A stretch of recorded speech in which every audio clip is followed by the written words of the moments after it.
जय गुरुवर की, जय गुरुवर की, जय गुरुवर की, जय गुरुवर की, जय गुरुवर की, जय गुरुवर की, जय गुरुवर की, जय गुरुवर की, जय गुरुवर की,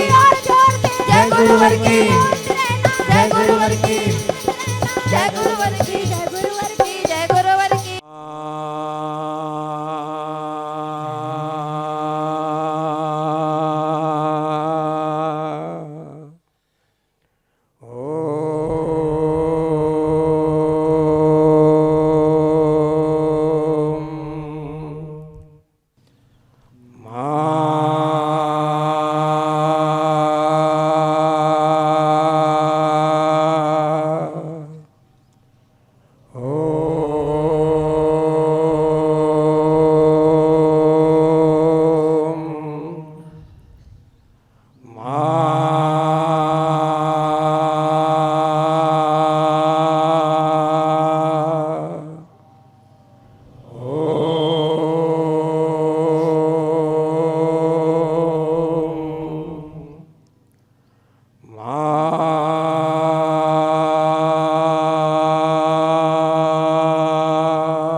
बोली आसक्ति जगजननी जगदम्बे मात की जय सतगुरुदेव भगवान की जय पंच ज्योति शक्ति तीर्थाश्रम धाम की जय बोल सच्चे दरबार की जय माता स्वरूपम माता स्वरूपम देवी स्वरूपम देवी स्वरूपम प्रकृति स्वरूपम प्रकृति स्वरूपम प्रणम्यम प्रणम्यम प्रणम्यम प्रणम्यम।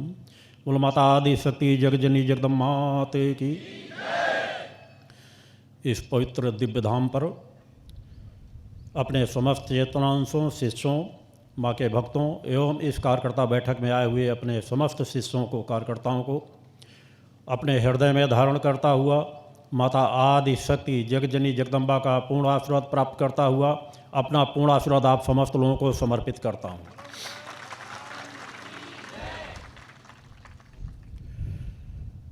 कार्यकर्ता बैठक के ये महत्वपूर्ण क्षण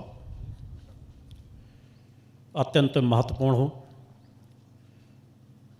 कार्यकर्ता के रूप में जब कार्यकर्ताओं का आह्वान इस दिव्यधाम से किया जाता है तो उन कार्यकर्ताओं को कुछ ना कुछ और चेतना तरंगे प्रदान करने का ही लक्ष्य होता है, उनका मार्गदर्शन करने का लक्ष्य होता है। संगठनात्मक जो छोटी मोटी कमियां होती हैं उनको किस तरह से और सुधारा जाए वे विचार चिंतन में रहते हैं। वर्तमान जिन काल परिस्थितियों में हम आप सभी जीवन जी रहे हैं,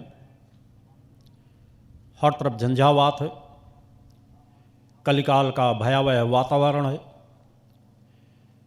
मनुष्य 2 कदम आगे चलता है फिर 2 कदम पीछे जाता है, क्योंकि उन परिस्थितियों में वह अपने मन मस्तिष्क को उलझा चुका होता है।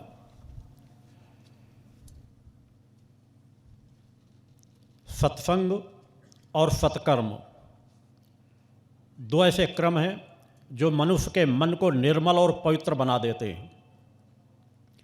मनुष्य यदि अपने जीवन में नित्य प्रति सत्संग और सत्कर्म में अपने आप को रत रखे, सद्विचारों के बीच अपने आप को समाहित करके रखे, गुरु चिंतनों को सतत सुनता रहे, चिंतन करता रहे, विचार करता रहे और हर पल नित्य प्रति इस चीज़ का ख्याल रखे कि मेरे जीवन के द्वारा मेरे माध्यम से सत्कर्म हो रहे हैं या नहीं हो रहे, मैं सत्य पथ का राही बन पा रहा हूँ या नहीं बन पा रहा, मैं अपने समय का सदुपयोग कर पा रहा हूँ या नहीं कर पा रहा हूँ। इन सभी बिंदुओं में कार्यकर्ताओं को हर पल विचार करते रहना चाहिए। सौभाग्य से युगों युगों में कोई एक ऐसी विचारधारा आती है जो समाज की नींव को इतना सशक्त बनाती है, जिसके माध्यम से युगों युगों तक एक प्रवाह चलता रहता है। युगों युगों में कभी किसी एक शक्तिपीठ की स्थापना होती है। युगों युगों में कभी कोई चेतनावान गुरु उस परम सत्ता की कृपा से आकर के समाज के बीच जीवन जीता हुआ समाज को दिशा देता है, मार्गदर्शन देता है और किसी न किसी एक ऐसे केंद्र की स्थापना करता है जिसके माध्यम से युगों युगों तक समाज उस ऊर्जा को प्राप्त करता रहता है। यह यात्रा,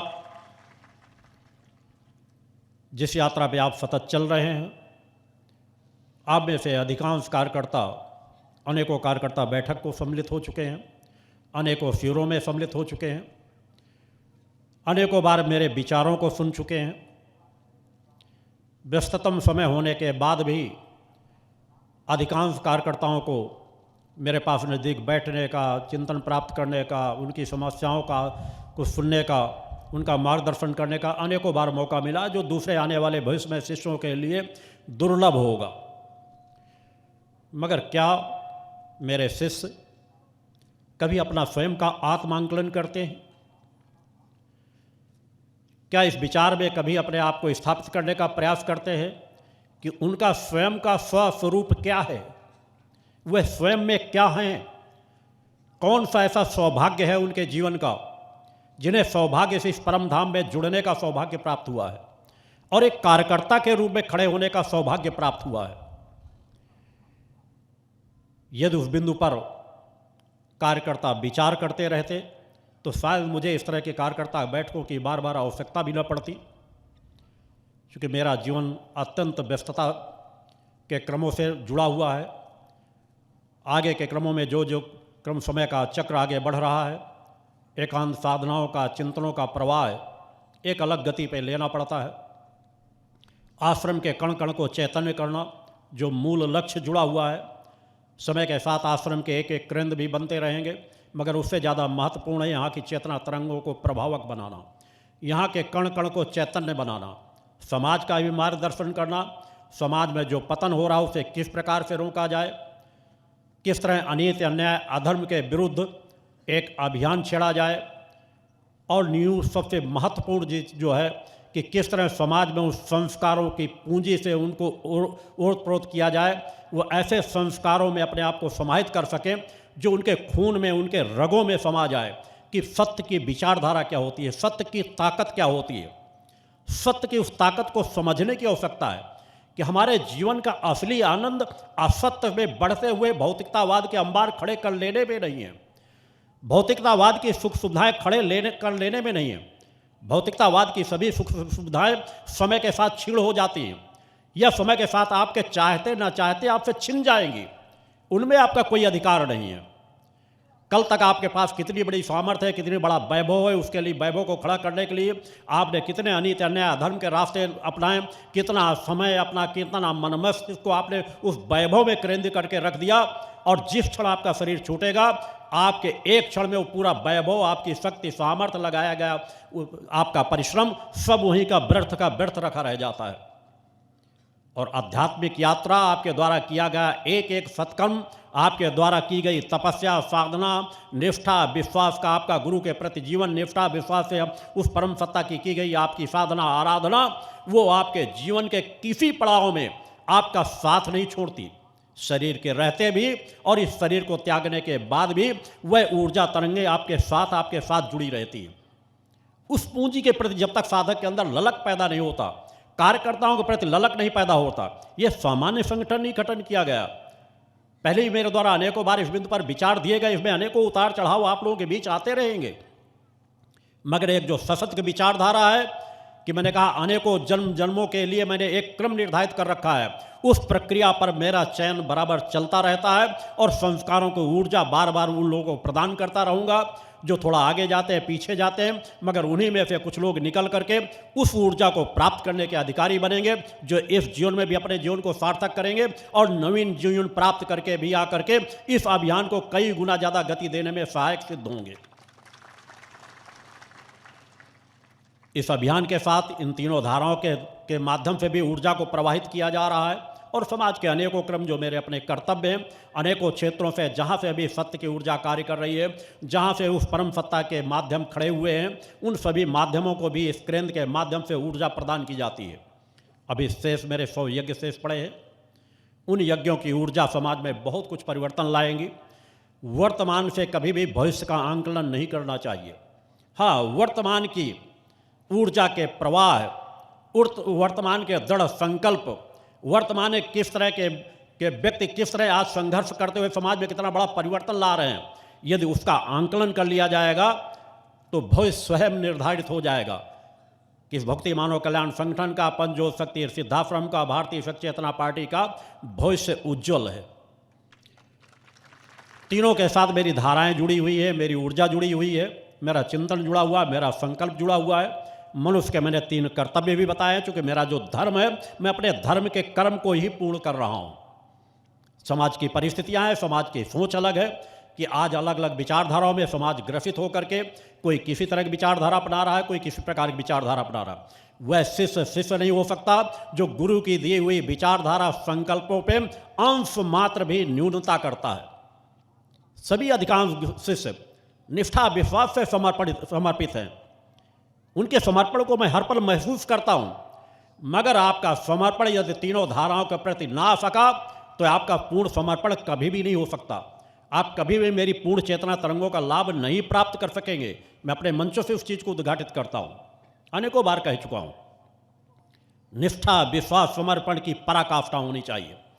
सौभाग्य से किसी चेतनावान गुरु को प्राप्त करके अगर हम जीवन को उन्नति के पथ पर न ले जा सके, गुरु के विचारों धारा के आधार पर अपने जीवन को न ढाल सके, तो मानव जीवन प्राप्त करके भी हमसे बड़ा दुर्भाग्यशाली और कोई नहीं हो सकता।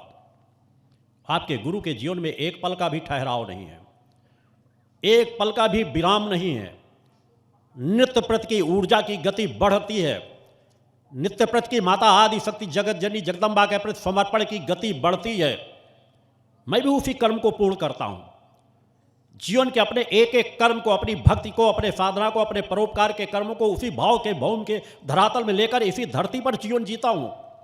मैंने भी बचपन की यात्रा तय की है, मैंने भी युवावस्था की यात्रा तय की है, मगर रोम रोम में जो एक लक्ष्य छिपा हुआ था उसमें अंश मात्र भी कभी मैंने विराम नहीं आने दिया, कभी ठहराव नहीं आने दिया। दिन रात एक करता रहा। आज भी उसी विचारधारा का जीवन जीता हुआ दिन रात एक करने का सतत प्रयास कर रहा हूं।